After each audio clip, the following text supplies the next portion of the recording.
Hello guys, अभी हम लोग ओप्पो का मोबाइल लेके आए हैं। Oppo F29 pro 5G mobile लेके आए हैं। 12/256 GB का है, ब्लैक कलर में है और इसका अभी ये अनबॉक्सिंग हो रहा है। चलिए इसको ओपन करते हैं। इसके साथ साथ क्या क्या चीज़ें मिलता है, ये हो गया मोबाइल का रिसिप्ट। इसका टोटल प्राइस पड़ गया 32,000। और इसको फिर से भी ओपन करते हैं, इसके अंदर देखते हैं क्या है। ये है मोबाइल का कवर, जो बैक कवर होता है। ये हो गया पिन और इसके साथ कुछ चीज़ें हैं, देखते हैं इसके अंदर क्या है। ये स्टिकर है। अच्छा, उसको साइड करते हैं। चलिए, माइक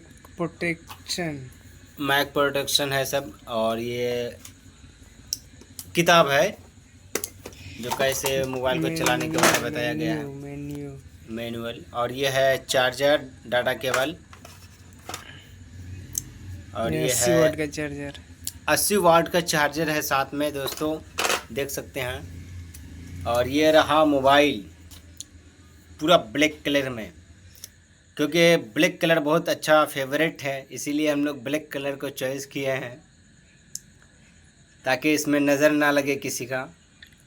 और ये अभी हम लोग ओपन कर लिए हैं पहले से। चलिए, ये आप लोग बताएं कैसा है और इसका देखिए क्या क्या है, सारा चीज़ें। नींद भी नीलाम हो जाती है। देखिए, ये हो गया फ़ोटो क्वालिटी भी बहुत अच्छी है इसकी, कैमरा की। और इसके साथ क्या क्या चीज़ें हैं सब कुछ बता रहा हूँ आपको। नींद भी नीलाम हो जाती है बाजारे